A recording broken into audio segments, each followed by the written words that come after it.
Cette ancienne petite fille, danserez-vous même replacer la paclotte qui sautait, toutes les cloches sonneront.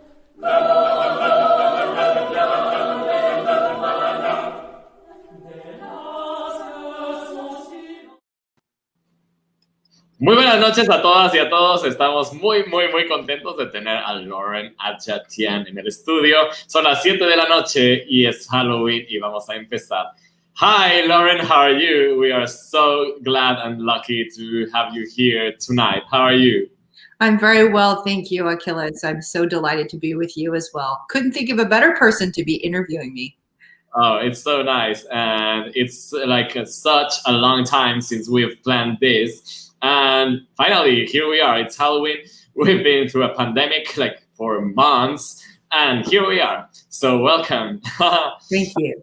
So I have many questions and many things I already know because we're very close friends, but people that are watching maybe don't know. So I think it's interesting always to start a little bit asking people about their childhood. How was that you decided to, how was your like artistic way in life? How did you start?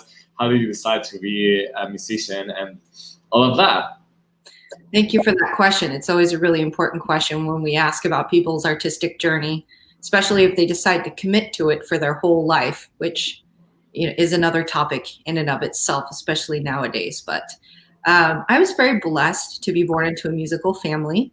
Both of my parents were professional musicians. My father attended a conservatory in China and ended up leading a youth orchestra there. My mother was incredibly committed music educator and had her master's degree in music education as well. And they met each other in an orchestra. They had an orchestra love story. My godfather was a conductor. I was just enormously blessed to be born into that situation. So from the time I was, my earliest memories were surrounded by music in the backs of, amazing rehearsals and always surrounded by sound of some kind. The choice to become a musician, however, or to, devote my life to it is a separate thing. And I think for a lot of young people who grow up in music, that's certainly the case. I remember that I had always thought of music as a sort of performance-oriented activity, and I always loved it. It was a place of joy for me, even as a child. But when I became a young teenager, around 14 years old. I was inspired by a performance that I saw of a virtuoso pianist named David Glenn Hatch. I watched him perform, and he played Rachmaninoff's Second Piano Concerto, which is an inspiring piece for many pianists. And, for the general population, how can you not be roused by it? And I remember watching the audience leap to their feet. And it was one of my most beloved memories because I was having the experience as an audience member, not as someone on the stage, not as a child with musical parents, but as an audience member. And seeing them raise to their feet made me realize the power that music can have over people and people's emotions. And that's when I thought, well, I really have to do this. That's so cool. And how do you feel that nowadays, with all of what's happening, how's the importance of musicians and artists in these times where we cannot really be doing concerts, but I think that music needs to go on? How do you feel about it? How do you see this part of our artistic lives? Well, before I sort of give my opinion about that, I will talk about my observations. I've seen sort of two different things going on. I've seen people trying to grapple with the situation in extraordinarily creative ways, putting their work in social networks, being very creative about how they collaborate, being creative about the kinds of music that they're putting forward, using educational technology, using performing technology to disseminate their body of work. I see on the other side a lot of frustration, which is completely warranted, about this is not how sustainable, this is not how I can lead my life and my career, and a lot of anxiety and probably even mental illness about the fact that many of us have just lost our performing seasons overnight. Particularly in metropolitan areas where we do count on that for our livelihood. And seeing and observing those two different things has been very interesting for me as a musician to debate, the course of action that would be right for me. And I think that neither one is necessarily better than the other. I think it's important to give ourselves the time to process what's actually happened, which has been a kind of decapitation of academia and the artistic life in our culture. The troubling anti-intellectual movements that have been sweeping across the nation. At the same time, I feel that if anything has the power to unite and to bring people together and to bring a message of unity and unification, it is music. So as you say, it's extraordinarily important that we are committed to sharing what we can during this time. I think it's important to be gentle with ourselves, to give ourselves the space, the mental space of healing. But I have been finding increasingly for myself, the best therapy has been to maybe do music for myself for a little while. I've come to the piano. I remember you telling me this in a previous phone call, and just to play Bach for myself. My husband's also a conductor, and we were sitting and just playing through the Brandenburg Concerti. That gave us an enormous sense of gratification to do it for us, for ourselves. And then to do things, for our students, and to create virtual performances as well. So those are the things that have brought me satisfaction. And I've been really an advocate for this movement that I've seen. Art is work. I don't know if you've seen that, but I think that's incredibly important too, that we get that message out there that what we do is work. I know. And it's part of the fabric of our culture. Yeah, of course. And I think it's so important for people that are not musicians to have music, because sound will nourish their spirits and their minds and their hearts. So they need music. So musicians need to have work in this time. We only have to be very creative about it. So all of the people that are watching and listening, if you want to ask something, you're free to do it on the comments. We will be reading everything. Entonces todos nos pueden comentar, decir, preguntar para la maestra Lauren, que está aquí. Todo lo que le quieran preguntar es ahora. Okay, so we will start listening to some of the recordings you shared with us. So before saying whatever, let's listen to this. Joshua, vamos a escuchar el primer estado. Okay.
Okay, I love it. Tell me about your love for Mozart and your, yeah, like all your story with Mozart conducting and playing.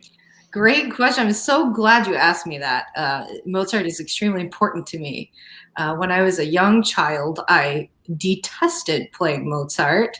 I have vivid memories of scratching my way through the Mozart violin concerto. I started as a string player and thinking, oh, if I have to practice one more bar of this, I'm going to die, because it's so transparent and it's so obvious when you make mistakes. I remember feeling that way. It wasn't until my undergraduate, when I started studying with the legendary Argentinian pianist Eduardo Delgado, where I fell in love with Mozart.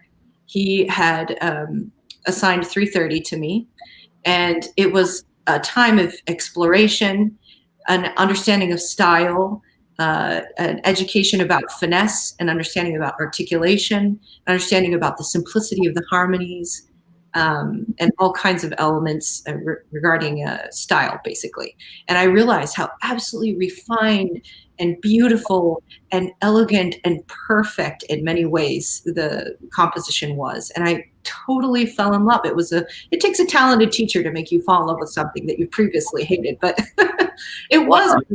I remember practicing all those passages and every single Alberti bass, every single arpeggio, and thinking, how can I make this even more nuanced? How can I make it even more brilliant? And with greater efficacy can communicate this music. And so that was kind of where I fell in love with Mozart. And then after that, it was a really long love affair that still hasn't stopped. I love all the operas and the choral music and the chamber music, and it's just never stopped for me. So I know, and what I love is these moments in Mozart where you can see he was also suffering. There are so many parts where it's just like the virtuoso kid having fun with his compositions, but here you can listen to drama, and he has some moments like that. And you make it so nice with the orchestra. It feels, at first, without knowing it was Mozart, you could feel it's romantic. What do you think about that? Totally. I think that he definitely transcends the Sturm und Drang there to something totally Beethovenian in a lot of ways. And we feel, as you said, it's a different kind of drama. And I think that's why I certainly gravitate towards later Mozart. Even as a kid, hearing the Requiem for the first time, I was really drawn into that. Well, yeah. Fabulous recordings too now of the Requiem and the operas that show that. My favorite being Don Giovanni, where we have enormous amounts of drama, the dark side of Mozart, I guess. I know. I love the dark side of Mozart too, being his Requiem like the best of all of that. So we have a comment from Lenny, a very good friend. Nice to hear you, Lauren. It's always refreshing to see a girl conducting. Well, okay, let's go on. Tell me about your discovering of conducting, being a pianist. We've talked a lot about this because we have the same piano studies and then changing into conducting. Tell me about that. How did that happen? Another great question. It's interesting because, as I mentioned before, my godfather was a conductor, and I have vivid memories of him being surrounded with these stacks of scores, manuscript paper that he wrote, but also manuscripts that he was studying. And I, of course, watched him conduct on many occasions, but it never occurred to me that was something I could do till much later on in my life. An empowering force for me was I guess it was my junior and senior year of my undergraduate. My teacher, Dr. Robert Eistad, who was a wonderful choral conductor in Southern California had encouraged me to take the conducting course as a way of achieving certain kind of credit. And so I sort of reluctantly signed up, but I loved it. I was like, oh, this is a whole nother form of expression to use one's hands. And I found it really fulfilling. And I remember him encouraging me at the end of that course, hey, you should consider studying conducting. Well, I sort of put that out of my mind, went on to perform a bunch more concerts on the piano and achieve a different degree. But then later on, I started singing in a choir because as fate would have it, I was a little bit jaded. I was tired of performing and I was tired of practicing. And a dear friend of mine encouraged me to join a choir. She's like, you know what will bring your love of music back? You need to join a choir. So I joined a choir in Ann Arbor, Michigan, and the conductor of that choir is Dr. Jerry Blackstone, who is kind of a choral legend. And I remember going into that first rehearsal and thinking, watching him harness the forces of, over 100 singers and the togetherness that I felt and the powerful emotions I felt about the music and thinking, that's what I want to do. That's what I want to do. It's about the people. Yeah. I know. And that's what I miss so much these days. But one day we will be able to be back. So now we will listen to, we only have some seconds of this. I don't know why, but your recording was very, very short. So people will want to have more. That's good. So we will have some seconds of the last symphony Schubert wrote. He didn't finish, but he finished a little bit more than what we are gonna listen.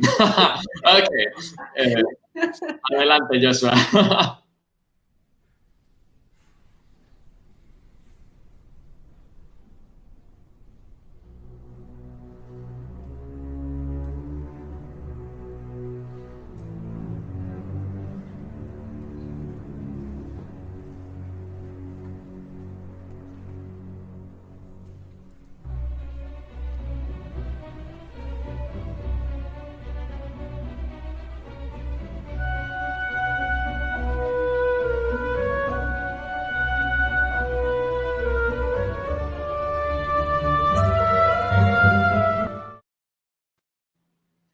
Okay. What happened? Oh man, that is a short clip. I'll have to find the rest of it for you.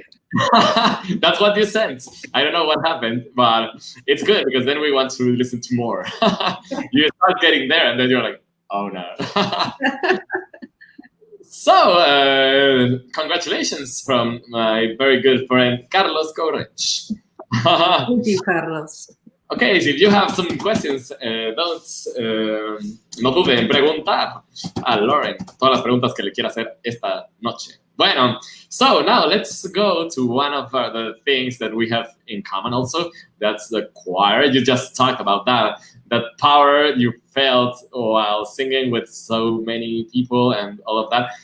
How do you feel about conducting orchestras and choirs? What are the things that you like about one and the other, and the difference you find and the way of treating with people? How do you? Great. Yes, I'll be happy to answer that. It's interesting because I grew up more in instrumental world, with parents that were instrumental players. Playing the piano always, is in many ways a symbol of the orchestra itself. And it's very interesting to me that how I was pulled into conducting as an art form was not through instrumental conducting, but it was through choral conducting. And I think the reason for that is the immediacy that a choral conductor has over something as intimate as our voice. And the immediate form of communication that choral conducting is, both from the conductor to the singers and the singers back to the audience and to the conductor themselves, who is the receiving ear. And I always felt that there was something so sensitive about choral conducting, in that the person you have to be in order to do that, in order to allow people's trust to be placed in you, to give them as something as precious as their voice, is a huge mantle and a huge responsibility, and is in many ways just as important psychologically to have somebody who can do that as somebody who can do something beautiful with their hands and has a great ear. And there's so many facets to being a choral conductor in that respect. And it showed me the value of what can be done with music to have my introduction to conducting be a choral conductor. What has felt to me more like home in many ways has been orchestral conducting, because I understand and feel like I relate to instrumentalists as artists a little easier. There's just something about that there's a culture about string playing. There's a culture about wind playing. There's a culture about brass playing. And knowing and speaking to that culture comes very easily to me. I love to joke around with players about repertoire and their lives and this and that. And I love the execution element of orchestral conducting. I love the sophistication of the gestures that often enter into orchestral conducting. That's required for choral conducting as well, but it's a different kind of technique. And using the baton effectively is an art form that's always intrigued me. You can spend years studying how to use the baton beautifully. And you can study for years watching other conductors and how they achieve what they want to achieve. So I'd say on the orchestral conducting front, what appeals to me is the level of execution of the players themselves, the excitement and the synergy of when you're all exactly together, that's just so thrilling. Like it is when you and I play a piano duo and it's right. That's just really thrilling. And I don't think anything can compare in some ways to the massive sound of a symphony orchestra, in its climax. How can you compare anything to that? It's really remarkable. You have the choir at the same time. Yes. Sorry. Yes. Orchestral choral works being my favorite genre. Yeah, absolutely. Yeah. And you have both worlds together. That's right. Absolutely, Achilles. Okay, let's listen and watch Lauren conduct some of Schumann. This is Schumann's Spanish songs. One of those. It's beautiful. So let's listen to that.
I love it. That's so beautiful. It's gorgeous. What would we do without Schumann? Okay, tell me a little bit about this recording. This is a wonderful opportunity during Yale's chamber music program that they host every summer called the Norfolk Festival. And they audition and bring together the top singers from all over the country that audition specifically to sing in that chorus. And it's an opportunity for choral conductors to conduct that ensemble as well. And that is the 10th from the Spanish Liebeslieder, as you said, Dunkle Lichtglanz.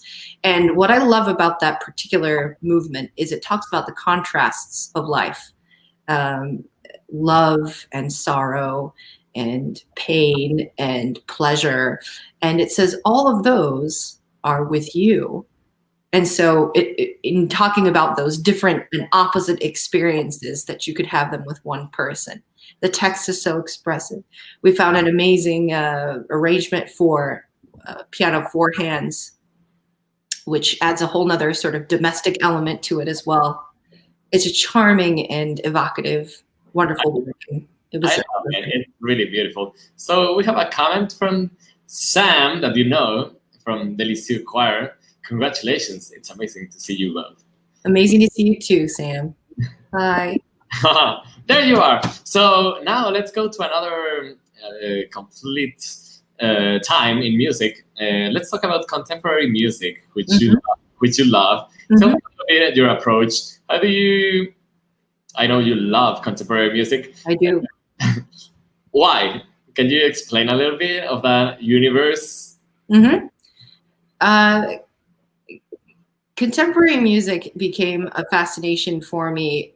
Interestingly, even when I said it wasn't going to be, I have even a memory of arguing with a piano teacher who was himself a prominent pianist in the scene of contemporary music, talking about how, I felt that there was a sort of superiority to the music written before a certain time. I was very ignorant in those days. And I remember arguing that I felt that the music before the certain time affected me a certain way that music later on did not. And this particular pianist became, of course, kind of upset with me, but encouraged me by saying, give yourself some time, because I think you're going to change your mind. I think when you get to a place where that music no longer is what you need, you will find something that you need in contemporary music. And I don't know why there's such a bias against it in the establishment. I was raised by establishment musicians. But as I got to know the repertoire and started listening to everything from mid-century modern until things that are being done now in the 21st century by my colleagues, I was like, why have I held that bias? Why have I? Do you think that maybe, because I'm thinking about my own story with that, and being a pianist, I remember we had to play contemporary piano music. I didn't like it at all, but I love contemporary music, but I'm not sure I still don't think I like those piano pieces. So I think maybe you need to see the whole scene of the contemporary music. For example, I think some of the choral works can be amazing, or small chamber ensembles. Of course, some of the piano music may be great, but what I had to play was not that, it didn't touch my heart, but maybe that's kind of part of it. I don't know if you go to contemporary music through the piano, is that the best way? Well, I think the other problem is that so much of the canon of what we're taught as pianists is in the Romantic era. And we don't get exposure to anything like Messiaen or Takemitsu until way later, which is not even contemporary, by the way. If you're talking about real contemporary music, that's a completely different scene. And as I became aware of what's actually going on now is fantastic. There's such a vibrant scene full of all different kinds of genres and performance ensembles that play at such an enormously high caliber, some of them possessing musicianship skills far beyond what would be required for a normal symphony orchestra pose. And these virtuoso conductors that conduct that repertoire, I became incredibly inspired. But I started to realize, too, that there can be a different kind of inspiration than the inspiration that we're used to feeling and hearing through, the Romantic forms and previous to that. There's just something that's so great about listening to either, like, let's say you're talking about a mid-century modern piece of music, the complexity and the incredible detail and effort that went into creating that piece of music. And when it's really pulled off well by an ensemble that knows what they're doing and can add the human emotions that we typically associate with music to it, it's sensational. And so I've had to open my mind and experience a completely different realm of music making that in some ways has been much more satisfying to me than other kinds of repertoire. Okay, I completely agree. I found that also in some pieces. Yeah, sure.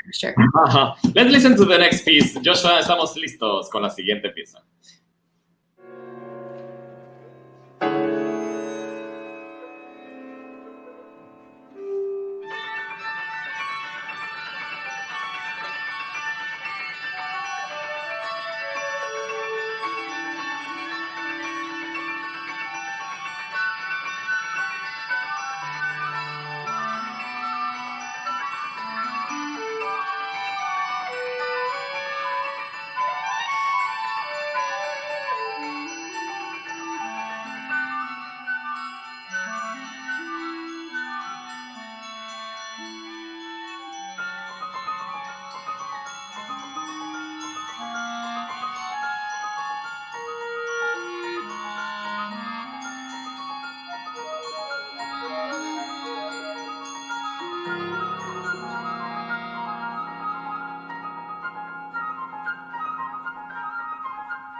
Okay, thank you for sharing that.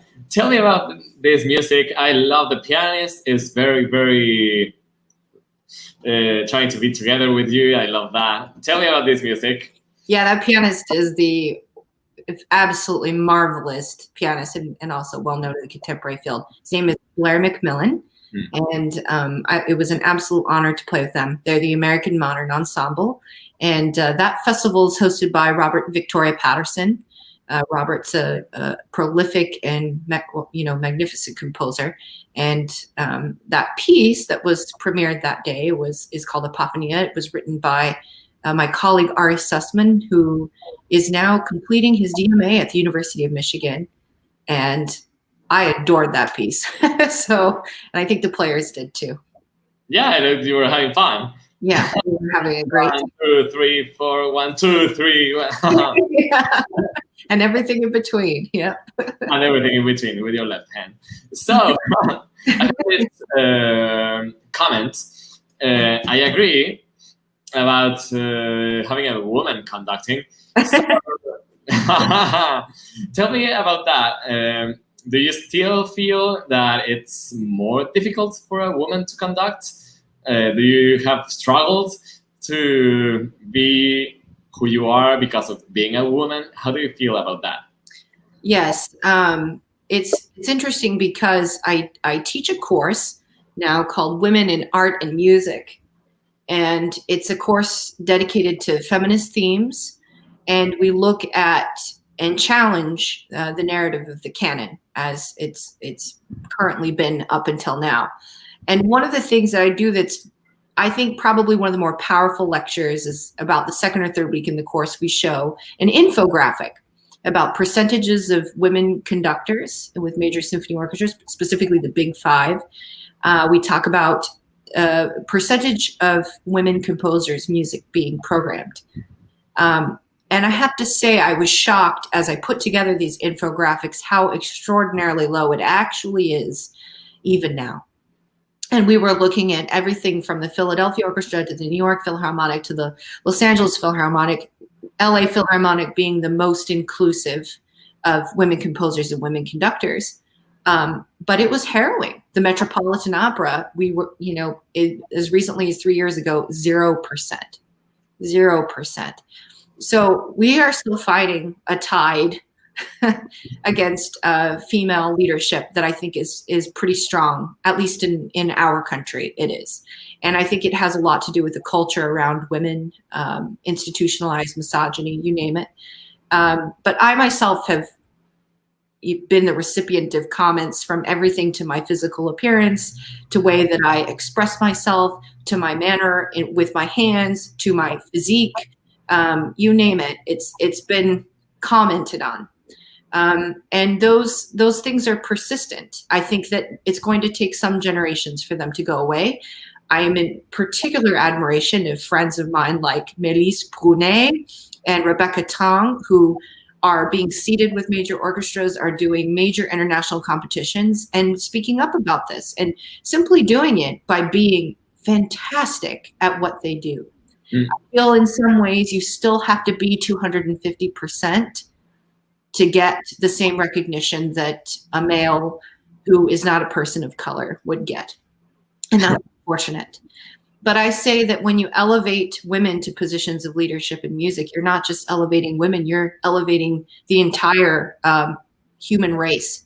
Because, for instance, Marin Alsop, who we all revere is an incredibly important female conductor, she's hired assistants who are not traditional, and that we have a young man who is a person of color now. So when we elevate women, we elevate every aspect of society in that way. And so I think there's a long fight to be had, but I think that it's our generation that's going to change it. That's what I think.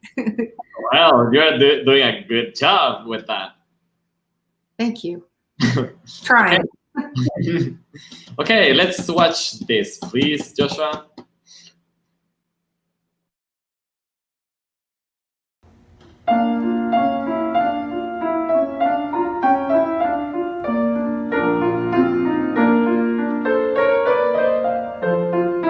I met Achilles in the Italian town of Saxiano, Italy, where we participated in a conducting workshop together. It was there that we quickly learned that we had a common interest in ensemble singing and the great pianistic repertoire, and that's what brought us together, and we decided to work artistically from that point on.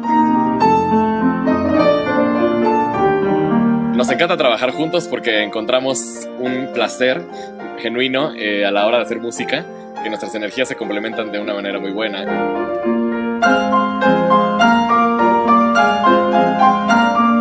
Ella es un poco más anclada en el piso, yo me siento un poco más aéreo, y esto hace que se multipliquen nuestras fuerzas.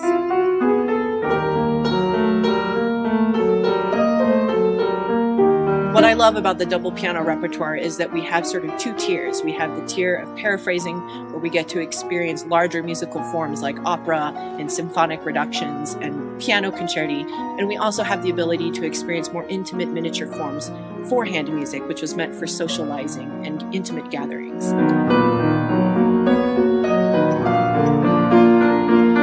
Nuestra finalidad como dúo es transmitir este gozo que nos da el trabajar juntos, el hacer música, el transmitir estas emociones.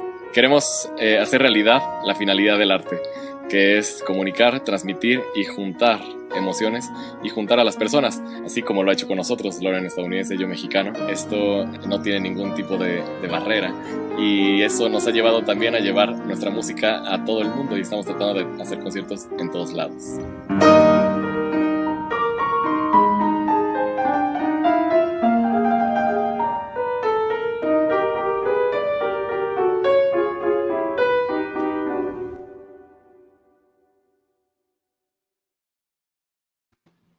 That video Okay.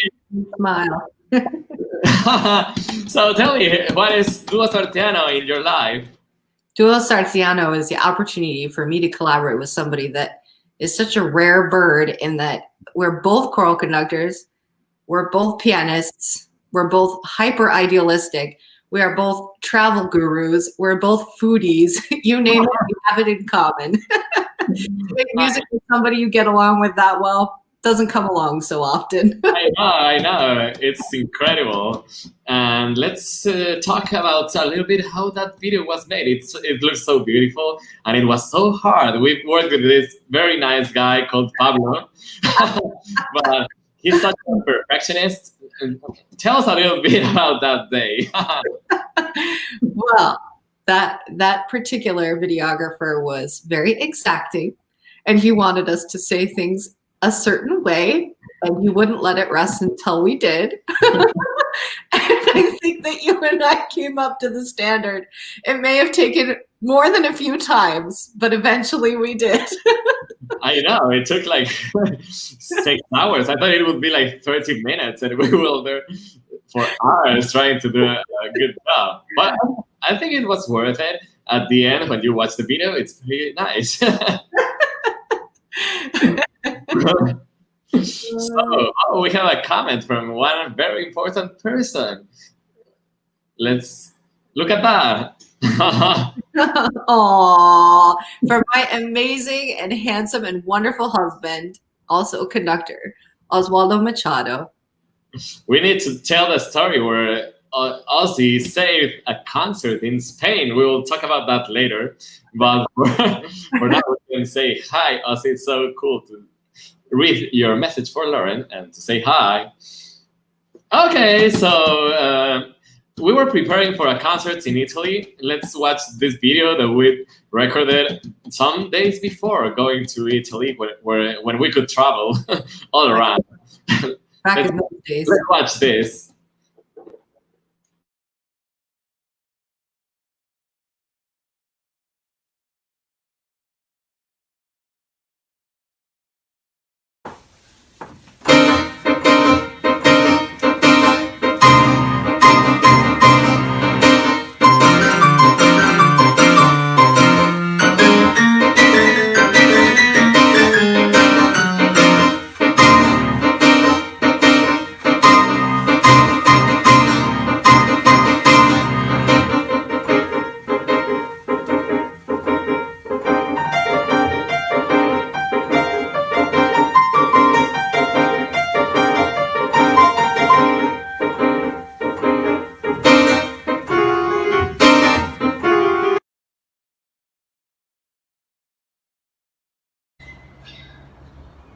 I met Achilles a few years back, maybe 3 or 4 years ago in Italy, because we were part of the same choral conducting festival in Sartiano, Italy.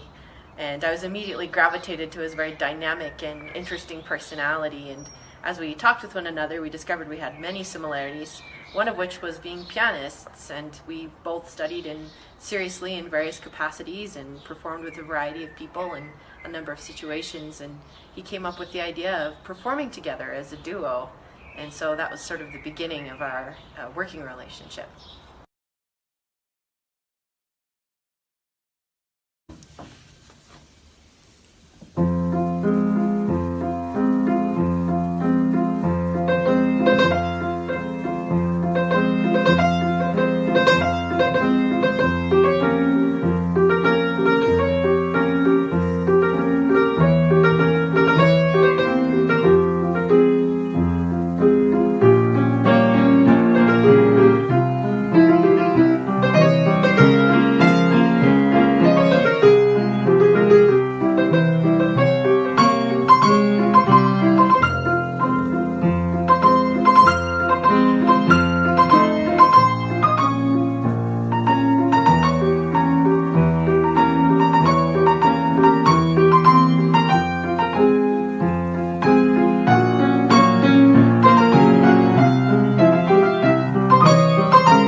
Well, What year was that? What well, was that? that was 2017. Oh, that's great. What an awesome memory. Thank you. No. So tell me about all of the things that we've done. Do you have any special cherished memory of what we've, not particularly musical, maybe whatever. Do you have a memory that comes to your mind? Oh, at least 1,000. Okay. Tearing through Europe in a car, singing Celine Dion at the top of your lungs. Oh, I do have a video of that. Oh my God. Us having many deep and beautiful conversations at the top of Montepulciano. Oh, that's a good one. Yes, and performing in the was it the name of Monteverdi Hotel? Is that correct? Yeah, the Monteverdi Toscani. Monteverdi Toscani. Yes, Monteverdi Toscani. And I remember you came backstage and you were like, Lauren, you know Joshua Bell's playing tomorrow, right? It was great. Wandering around the Cleveland Art Museum. Oh, those pictures are so nice. Yes. Landing in an airport, you picking me up and us rehearsing for an hour before we had to perform in Bellas Artes. What? Oh, that's a very good one. What? That is so crazy. I know. Maybe we should tell about that. So we had our first concert. I will tell this story. Yeah, tell it. This is a very good one. So our first concert together as a duo happened because I was going to play with a friend of mine who canceled the concert in Mexico City while I was in Italy, just some days after the first Sartiano Chamber choral workshop that we went together. So some days after that, well, I haven't listened to Lauren playing, but she looks so serious, such a good musician. I was sure she was a good pianist, but I didn't even YouTube her or whatever. So I have this pianist canceling the concert. So I call her and I'm like, do you want to come to Mexico to that concert? And she's like, well, of course, yes. When is that? And so I told her and she's like, I can, but I have a concert the day before. So I would need to travel the same day the concert is. So like, we can do it. So we've never played together and we have never rehearsed together. And well, she worked her part on her own and I did my part also. And well, we went from the airport to my place, played through the whole concert one time. And then we went to the most important concert hall in Mexico City, Bellas Artes, to have our first concert together. So, oh my God, that was a lot of adrenaline. It was a lot of adrenaline, and I was proud of how we did, given the circumstances, to a packed audience, by the way. I know. It was something else. The other great memory I have is learning the wrong part and realizing a couple days before the concert.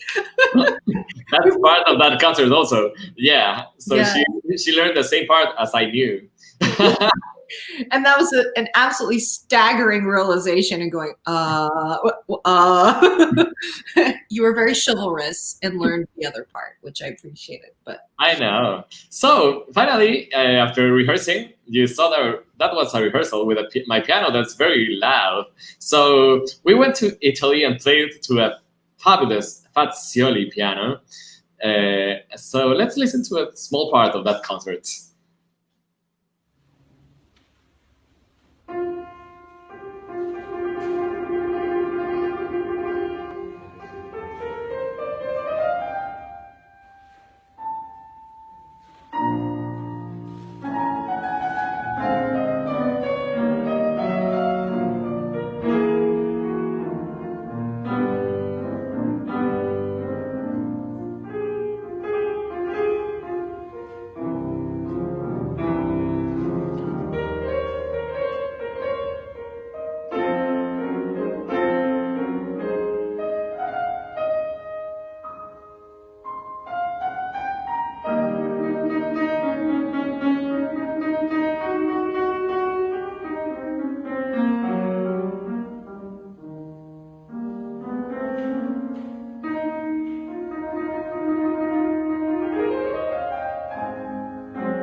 So we were improvising a little bit. I had forgotten that the octave played at the beginning. I've gotten a fight about that too.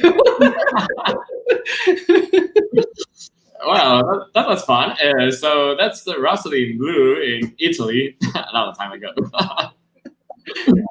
So I want to ask you about, what do you think nowadays is the most important thing that you can teach your students going through this difficult time? What's your role as a teacher? Sometimes we cannot really teach what we should about reading, about it's so difficult with the Zoom experience, but I think we can teach other things. Have you thought about it? Yep.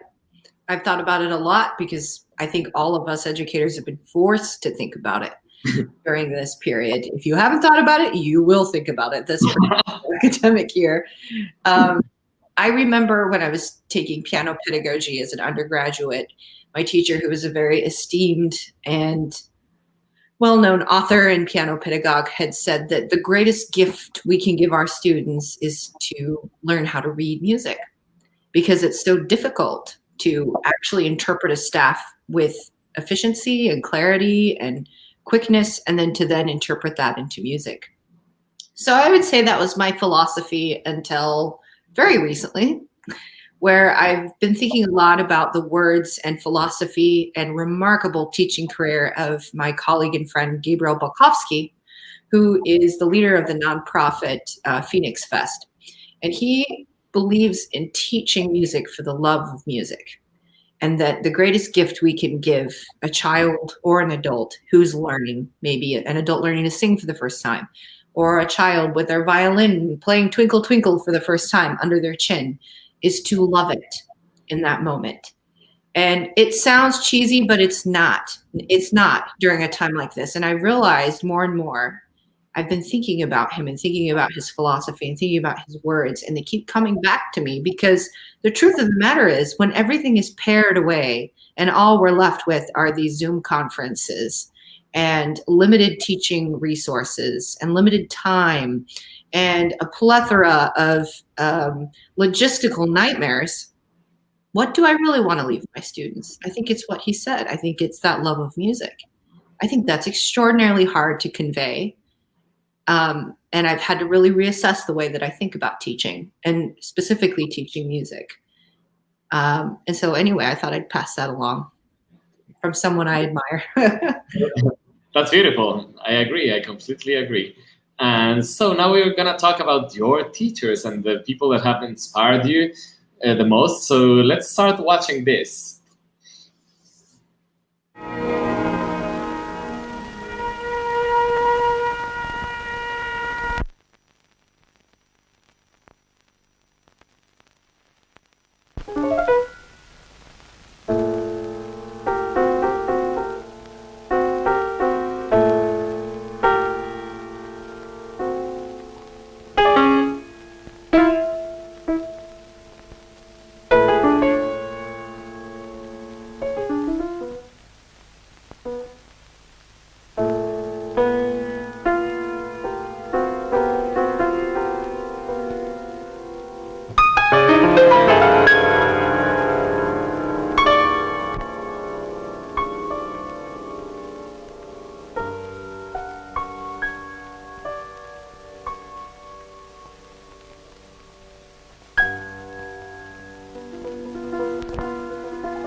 Oh, that's going to bring me to tears. Tell me about Eduardo. What's the most important thing he taught you, or what do you keep from him? He's probably my most important musical influence in that because he was such a consummate musician, you couldn't help but in every lesson to be totally captivated by what was going on in the playing. And that was remarkably inspiring to me as a young person because he holds himself to an unflinchingly high standard. And that goes for the way that he dresses himself, the food that he consumes, how he speaks to other people, how he practices, and how he performs. It's an excruciatingly high standard. And that's something that impressed me because I hadn't always seen that in my young life. And it's almost kind of priestly devotion to what one does. And that was indelibly important to me. And the thing that he always encouraged in me was color. If it had no color, he was uninterested in hearing it. And technique is only at the service of color and imagination and devotion. So that's what he taught me. Well, that's a lot. I mean, teaching with the example, that's such an important thing to do. Absolutely. We have a message from Katie Stapleton. Loved hearing Lauren play piano back in Ann Arbor, Michigan years ago. A very fine artist and performer. Oh, Katie, it's so great to hear from you. So much love to you and your beautiful, beautiful family. What a privilege to hear from you. That's a nice message. So let's listen to the next video that you shared with us.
That's so much fun. Tell me about that concert. That's a fantastic memory. That's with David Glenn Hatch. I should preface this by saying that concert was done in tandem with the LDS Church. My LDS faith is very important to me. And my teacher, David Glenn Hatch, was my first piano teacher of serious repute and influence. And the person that got me to fall in love with the piano as a virtuoso instrument. And he himself is an incredibly faithful man, also a part of my faith. And he was able to not showcase isn't quite the word, convey that faith through his playing and his sense of devotion through his playing. And it's always sincere and heartfelt and moving. And so that was a concert of an American Sousa piece for a lot of hands on two different pianos. I know, 8 hands. Fun. We had a blast, and it was an honor to play with my teacher. That's such a nice video, so much fun. So let's go to the next video. Let's go to Coro now.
Okay. Great. Tell me about it. That's the University of Michigan Chamber Choir, and that is the legendary choral conductor Jerry Blackstone, who I was privileged to sing with for some years, and who was a mentor in my conducting career. And he's important because he's a minister of music in the most incredibly genuine way possible. I don't think anybody runs a rehearsal as beautifully as Jerry Blackstone. I've yet to see it. It's challenging, it's exciting, you want to sing, you're there in the moment, you're making the music, and he always makes it about his dream every time. That sounds so cool. I would love to see that in person. Yep. So let's go to the last video you chose. Let's watch this.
That's crazy. It is an incredible moment, isn't it? I know. Tell me about it. So that is Bradley Loveman, who is an incredibly respected conductor, particularly for contemporary music, and a deeply important mentor in my conducting life. He's taught me about clarity. He's taught me about metrical integrity. He's taught me about a connection and expression to my hands that I previously didn't have. He's taught me about being honest with myself, and he's taught me to appreciate in an even deeper way the music of our time. But he's an important person to know about, and a person who's forged a path for himself through thick and thin, and I admire that. It's very admirable to not go the way of many others, but to forge your own path. And he's probably one of the most honest musicians that I know in that respect. And I appreciate the directness of how he runs his rehearsals and prepares for performances, and the exciting value of the performances themselves. I love it. That's very important. Well, to end this interview, I want to ask you about food. It's so important in your life, in everybody's life, but I know that you're like a real good food lover. Tell me about your tastes, about your choices. And I think, Achilles, you and I have enjoyed some of the best meals of my life together. I think one of those is that beautifully refined sushi joint in Manhattan. Wow, that was such a good moment. Incredible. You and I have had more than one truly crafted and, garden to table dinner in Italy. I think you and I have had some of the finest meals in Italy that I can remember, especially in Milan. I think we had a remarkable one. We've had so many in Tuscany. A couple in Rome, very memorable. So I adore simple ingredients, as is the custom in Italian food, and how they're assembled and how they're presented. But I have to say, I can't lie, my favorite cuisine is French cuisine. I appreciate the artfulness of French cuisine. And I have a great memory of eating in a 2-table restaurant in the middle of the Ile de la Cité. It was great. It was the hostess, the waitress, the cook was all the same person, sort of place, and it was incredible. And for myself, the food that I enjoy cooking is European of all kinds, all different kinds of European fare. And then I myself grew up with the legacy of Chinese cooking. So honestly, my favorite cooking in the whole world, my dad is a chef, is my father's cooking. I agree. We had such a great meal one day before your brother's wedding. I remember your dad cooking. Oh my God. And you were there for that. That's right. That's so good. Really so good.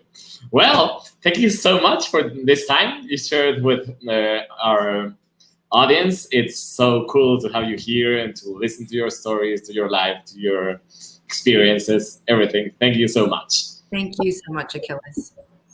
This was a great interview. Thank you. Todos, gracias a todas y a todos. Muchas gracias por haber estado aquí. Nos vemos la siguiente y que descansen y que tengan un gran domingo. Hasta la próxima.